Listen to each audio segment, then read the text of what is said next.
City news ని మీకు సమర్పిస్తున్నవారు Lakshmi Nilayam gated community apartment Shyamala Nagar extension 11th line Guntur. నమస్కారం, సిటీ న్యూస్ కి స్వాగతం. డివిజన్ల సంఖ్యను ఇంకా పెంచాలని అత్యధిక ఎమ్మెల్యేల నుంచి విజ్ఞప్తులు వచ్చిన నేపథ్యంలో పునర్విభజన ప్రక్రియ గడువును పొడిగించనున్నారు. ఇందుకు సంబంధించి త్వరలో సవరించిన ఉత్తర్వులు వెలువడే అవకాశాలున్నాయి. పుర నగరపాలక సంస్థలు, నగర పంచాయతీల్లో జనాభా సంఖ్య ఆధారంగా వార్డులు, డివిజన్ల పునర్విభజనకు ప్రభుత్వం శ్రీకారం చుట్టింది. కొత్త విధానం ప్రకారం కనిష్టంగా 2 లక్షల లోపు జనాభా ఉన్న నగరపాలక సంస్థల్లో 60, గరిష్టంగా 15 లక్షలకు పైగా ఉన్న చోట్ల 120 డివిజన్లు ఉండాలని నిర్ణయించారు. ఈ మేరకు 13 నగరపాలక సంస్థల్లోని 725 డివిజన్ల సంఖ్య 922కు చేరింది. అదనంగా 197 పెరిగాయి. వీటిపై ఈ నెల 19 నుంచి ప్రజలు, ప్రజాప్రతినిధుల నుంచి అభ్యంతరాలు స్వీకరించారు. 1500కి పైగా వచ్చిన అభ్యంతరాల్లో అత్యధిక మంది డివిజన్ల సంఖ్యను ఇంకా మించి పెంచాలని సూచనలు చేశారు. ఉదాహరణకు 13,000 జనాభాకు ఒక డివిజన్ ఉండాలన్న నిర్ణయాన్ని 10,000కు తగ్గించాలని కోరారు. సహేతుకంగా ఉన్న ఇలాంటి సూచనలను పరిగణలోకి తీసుకుని సవరించిన మార్గదర్శకాలు జారీ చేయాలని ప్రభుత్వం యోచిస్తుంది. ఇందుకోసం వచ్చే నెల 20తో ముగియనున్న పునర్విభజన ప్రక్రియను మరో 10 రోజుల పాటు పొడిగించే అవకాశం ఉంది.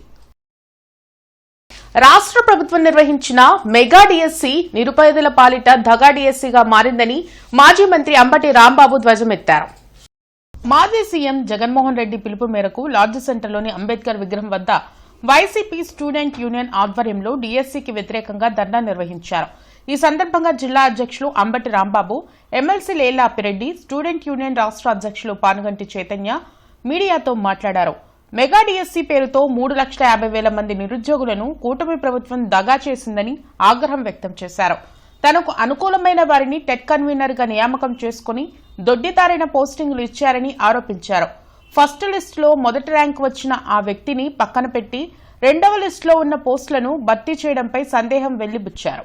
మొదటి ర్యాంకు వచ్చిన నవీన్ హైకోర్టును ఆశ్రయించగా కోర్టు చివాట్లు పెట్టిందని తెలిపారు. స్పోర్ట్స్ కోటా పేరుతో నారా లోకేష్ కు అనుకూలమైన 400 మంది వద్ద డబ్బులు తీసుకుని ఉద్యోగాలు ఇచ్చారని ఆరోపించారు. ఈ కార్యక్రమంలో ఈస్ట్ ఇన్ఛార్జ్ నూరి ఫాతిమా, పొన్నూరు ఇన్ఛార్జ్ అంబటి మురళి, ఎమ్మెల్సీ ఏశ్వరత్నం తదితరులు పాల్గొన్నారు. మెగా డిఎస్సిలో పోస్టులు అమ్ముకునేటటువంటి స్థాయికి విద్యాశాఖ మంత్రి గారు నారా లోకేష్ గారు లవ్ క్యాష్లో దిగజారిపోయాడనే విషయాన్ని చాలా స్పష్టంగా అర్థమవుతున్నటువంటి అంశాలు. దీని మీద విచారణ జరపమని డిమాండ్ చేస్తున్నాం. అయ్యా విద్యాశాఖ మంత్రి, లవ్ క్యాష్ రాజా రాజీనామా చేయి రాజా అన్నాడు. ఏమైనా చేస్తాడు కానీ రాజీనామా చేస్తాడా? అయ్యే పనేనా అది? అయ్యా నువ్వు రాజీనామా చేయొద్దు, కాసేపు అనుకున్నాం, సిగ్గుంటే రాజీనామా చేస్తావు. నీకు ఆ సిగ్గు ఎక్కడుంది? నీకు లేదు, మీ నాన్నకి లేదు. డబ్బులు పోగేసుకోవటం, మోసాలు చేయటం తప్ప రెండో పనే లేనటువంటి కుటుంబంలో ఉన్నటువంటి వ్యక్తులు మీరు నారావారు. అయ్యా Nara Lokesh, my dear Raja, CBI enquiry అయ్యా. ఏం తప్పు చేయకుండానే సడన్గా టెట్ కన్వీనర్ని తొలగించి ఎస్సీఆర్టీలోని ఒక జాయింట్ డైరెక్టర్గా పనిచేస్తున్న వ్యక్తిని టెట్గా కన్వీనర్గా నియమించడం జరిగింది. అంటే ఈ తొలగించడం, కొత్త వ్యక్తిని పెట్టడం, ఇది నారా లోకేష్ సంబంధించిన వ్యక్తి అని చెప్పేసి నేను చెప్తా ఉన్నా.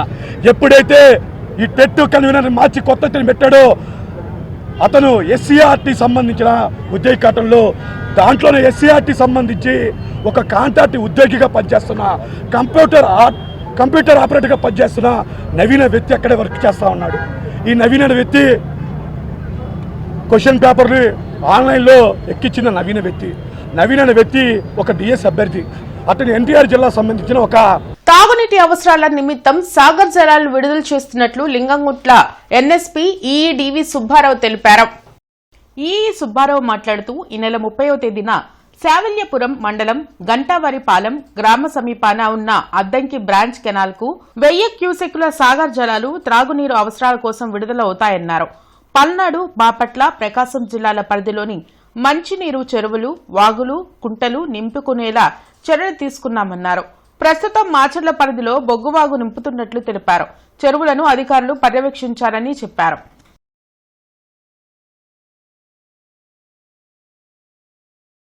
దేశ రాజకీయాల్లోనే పెనుమార్పులకు ఆద్యుడు ఎన్టీఆర్ అని సీఎం చంద్రబాబు అన్నారు. మహానాడులో రెండవ రోజు ఎన్టీఆర్ జయంతి సందర్భంగా ఆయన విగ్రహానికి పుష్పాంజలి ఘటించి నివాళులర్పించారు. ఎన్టీఆర్ కు భారతరత్న ఇవ్వాలని మహానాడులో చంద్రబాబు ప్రతిపాదించారు. తెలుగు జాతి ఉన్నంత వరకు వారి గుండెల్లో శాశ్వతంగా నిలిచిపోయే వ్యక్తి నందమూరి తారక రామారావు అని తెలిపారు. సమాజమే దేవాలయం, ప్రజలే దేవుళ్లు అనే నినాదంతో ఎన్టీఆర్ ప్రతి ఒక్కరికి స్ఫూర్తిగా నిలిచారని చంద్రబాబు వివరించారు. తెలుగు జాతి మొత్తం ఆరాధించే ఏకైక వ్యక్తి నందమూరి తారక రామారావు గారు. చరిత్ర ఉన్నంత వరకు తెలుగువారి గుండెల్లో శాశ్వతంగా ఉండబోయే వ్యక్తి ఎన్టీఆర్ అని మరొకసారి మీ అందరికీ విజ్ఞప్తి చేస్తున్నాను. ఎన్టీఆర్ జయంతి అంటే తెలుగు జాతికే పండుగ రోజు, ప్రతి ఒక్కరూ స్మరించుకునే రోజు. ఇలాంటి శుభ సందర్భంలో మనం ఇంత మునుపు కూడా చెప్పాం, మళ్ళీ ఒకసారి కేంద్రాన్ని కోరుతున్నాం. ఈ ఎన్టీఆర్ అంటే తెలుగు జాతికి ఒక సెంటిమెంటు. తెలుగు జాతి మొత్తం ఏకపక్షంగా ఆరాధించే ఏకైక నాయకుడు నందమూరి తారక రామారావు గారు. ఆయనకు భారత తెలుగు వెలుగ్గా నిలిచిన స్వర్గీయ ఎన్టీఆర్కి భారతరత్న ఇవ్వాలనేది మనందరి డిమాండ్. పార్టీ విలువలకు తలొగ్గి మాత్రమే పనిచేస్తున్నామని, అలా అని ఒళ్ళప్పగిచ్చి చూస్తూ ఊరుకోమని జనసేన పార్టీ జిల్లా అధ్యక్షులు గాద వెంకటేశ్వరరావు హెచ్చరించారు. లాడ్జీ సెంటర్లోని జనసేన పార్టీ కార్యాలయంలో జరిగిన మీడియా సమావేశంలో ఆయన మాట్లాడారు. కొల్లూరు గ్రామంలో డబ్బు మదంతో జనసేన పార్టీ నాయకులపై టీడీపీ నాయకుడు దాడులు చేయిస్తున్నాడని మండిపడ్డారు. గొడవ జరిగాక నేను వెళ్లి మాట్లాడిన విషయాలను వక్రీకరించి మధుసూదన్ రావు అనే వ్యక్తి కులాల మధ్య చిచ్చు రగిలించే కార్యక్రమం చేశారని అన్నారు. జన సైనికుడు ఉప్పు జానకి రామయ్యను కొల్లూరు టీడీపీ లీడరు ఆయన అనుచరులతో కొట్టించారన్నారు.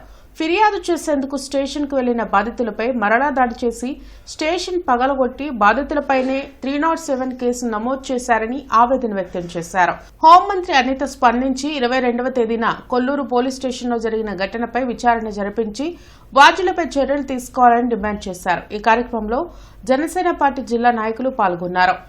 కానీ మాకు కూటమి విధి విధానాలు మాకు అడ్డుపడతాయి. నిన్న కూడా మా పవన్ కళ్యాణ్ గారు రాజమండ్రిలో మాట్లాడారు. అయినప్పటికీ నేను ఇవాళ మాట్లాడుతున్నానంటే నాకు పార్టీ ముఖ్యం. నాకు పార్టీ ముఖ్యం, పార్టీలో ఉన్నటువంటి నా కార్యకర్తలు ముఖ్యం. నాకు హోంమంత్రి గారికి పంపిస్తాను, డీజీపీ గారికి పంపిస్తాను, మా పార్టీ అధిష్టానం కూడా తదనంతరం తదుపరి చర్యలు తరపుసారి తీసుకుంటాను. మరొకసారి ముగించే ముందు ఎంఆర్పీఎస్ సోదరులను కూడా మరొకసారి విజ్ఞప్తి చేస్తున్నాను. ఒకసారి ఏదైనా సరే మాట్లాడే ముందు కానీ చేసే ముందు కానీ ఒకసారి విశ్లేషణ చేసుకుని దాని మీద రియాక్ట్ అయితే బాగుంటుంది. ఆ దిశగా వెళ్ళాలని చెప్పేసి మరొకసారి కోరుకుంటూ సెలవు తీసుకుంటాను. గుంటూరు మున్సిపల్ కమిషనర్ పై రాయపాటి అమృతరావు చేసిన దాడిని రాజ్యాంగంపై జరిగిన దాడిగా భావించాలని 4వ డివిజన్ అధ్యక్షులు షేక్ మహమ్మద్ ఆరోపించారు. ఎన్టీఆర్ సర్కిల్ వద్ద ఉన్న వైసీపీ పార్టీ కార్యాలయంలో జరిగిన మీడియా సమావేశంలో డివిజన్ల అధ్యక్షులు మాట్లాడారు. కాంట్రాక్టర్ రాయపాటి అమృతరావు కమిషనర్ ఛాంబర్లోకి బలవంతంగా వెళ్లే ప్రయత్నం చేయడంతో అధికారులు అడ్డుకున్నారు. దాంతో అక్కడ ఉన్న ఫర్నిచర్ను అమృతరావు ధ్వంసం చేశారని తెలిపారు. అమృతరావుపై అధికారులు లాలాపేట పోలీస్ స్టేషన్లో ఫిర్యాదు చేశారన్నారు. దానికి అమృతరావు ప్రెస్ మీట్ పెట్టి కమిషనర్ కేవలం వైసీపీ కాంట్రాక్టర్లకు మాత్రమే పనిచేస్తున్నారని ఆరోపణలు చేయడం దారుణమన్నారు. ఈ కార్యక్రమంలో 4వ డివిజన్ అధ్యక్షులు అబీద్, వెంకటేశ్వర్లు, సలీం, జాఫర్, రామయ్య, తుమ్మేటి కృష్ణ, రాజేష్ తదితరులు పాల్గొన్నారు.